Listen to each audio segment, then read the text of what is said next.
आई ॻाल्हि सम्झ।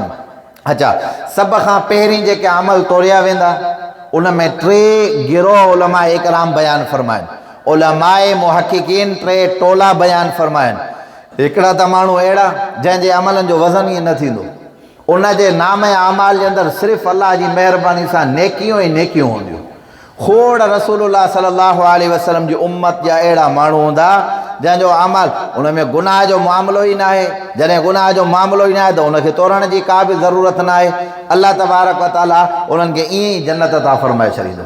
अच्छा, हिकिड़ा माण्हू अहिड़ा हूंदा जेके सराहतन सरी काफ़र हूंदा, उन्हनि जे नाम अमाल जे अंदरि नेकी जो मामिलो ई कंहिं क़िस्म जो न हूंदो।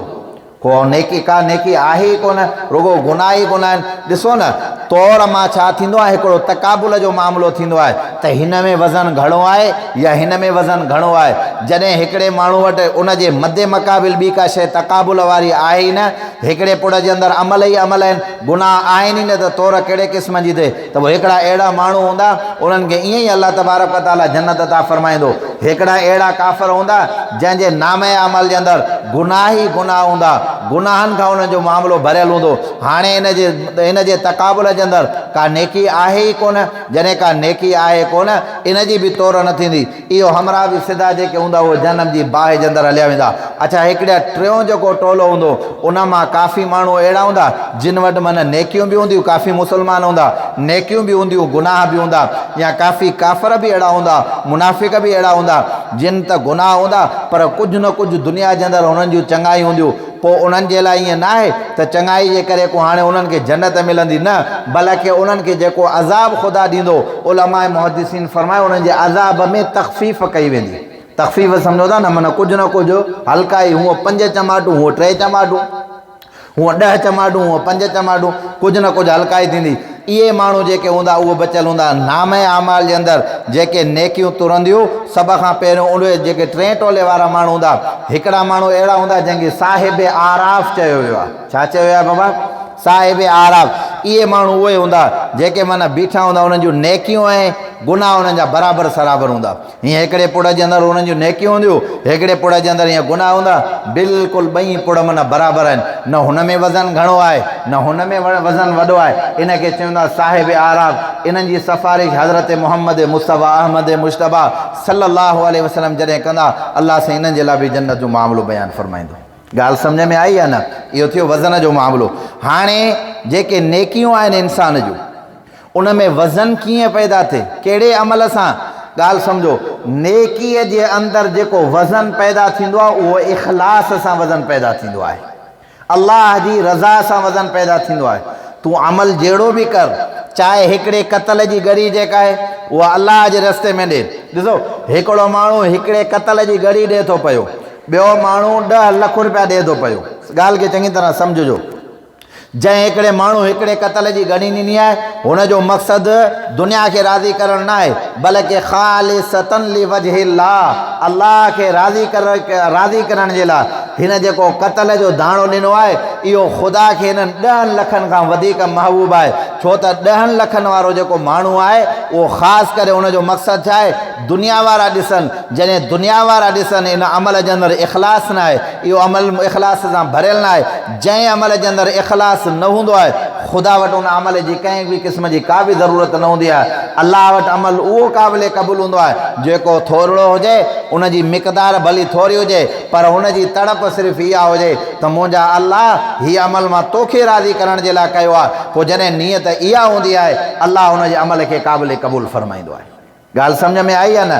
त नेकी जे अंदरि जेको असां वटि खोड़ सारा अहिड़ा रवाज आहिनि, माण्हू छा कंदा आहिनि, सिर्फ़ु दुनिया खे ॾेखारण जे लाइ, ऐं ख़ासि करे माफ़ु कजो माज़रत सां, जेको असां ॾिठो आहे उर्फ़ आम जे अंदरि, या जेको तव्हां ऐं असां हिक ॿिए सां उथूं वेहूं था, ख़ैरात वारो जेको मामिलो आहे, ठीकु आहे, अल्लाह जे नाले जी ख़ैरात जो कोई मसइलो न आहे, पर तक़रीबन 95% माण्हू ख़ैरात रिया जे लाइ कंदा आहिनि।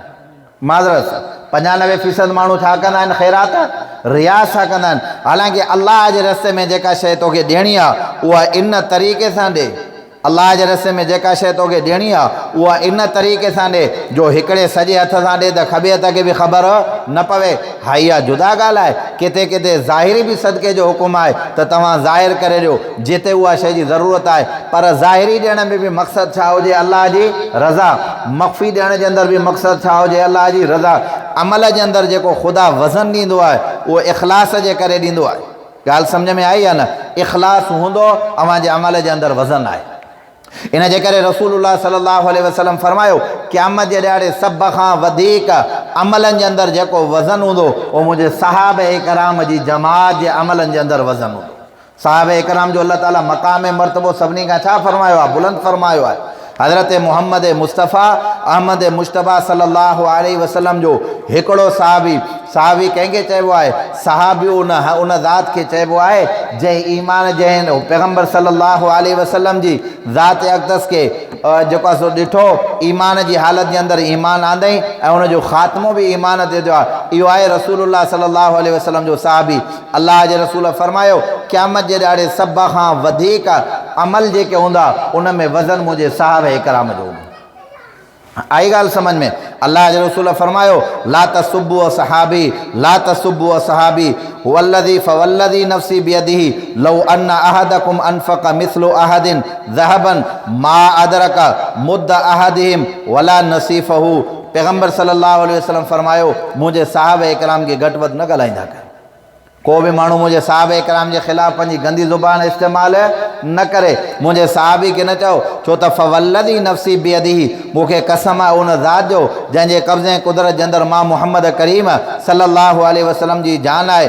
मुंहिंजो जेको सहाबे इकराम आहे अवां ओद पहाड़ जेतिरो सदको वञी करे अल्लाह जे रस्ते में कयो, तॾहिं बि मुंहिंजे कंहिं सहाबी अधु किलो या 2 किलो अल्लाह जे रस्ते में ॾिनो आहे। अवां ओद पहाड़ जेतिरो सदको कयो, मुंहिंजे कंहिं सहाबी जेकॾहिं किलो ॾिनो आहे त तव्हांजो ओद पहाड़ उन किले जो मुक़ाबिलो कंहिं क़िस्म जो न करे सघंदो। सहाब जे अमल जे अंदरि अल्लाह तबारक व ताला सभ खां वधीक वज़न रखियो आहे। त बहरहाल इहा ॻाल्हि क्लियर आहे त अमल जे अंदरि जेको वज़न ईंदो आहे उहो छाजे करे ईंदो आहे? बाबा इख़लास जे करे ईंदो आहे। पैगम्बर फरमायो त सभ खां वधीक मुख़लिस सहाबा इकराम हुया, इन जे करे अल्लाह से उन्हनि जे अमल जे अंदरि सभ खां वधीक वज़न रखियो आहे।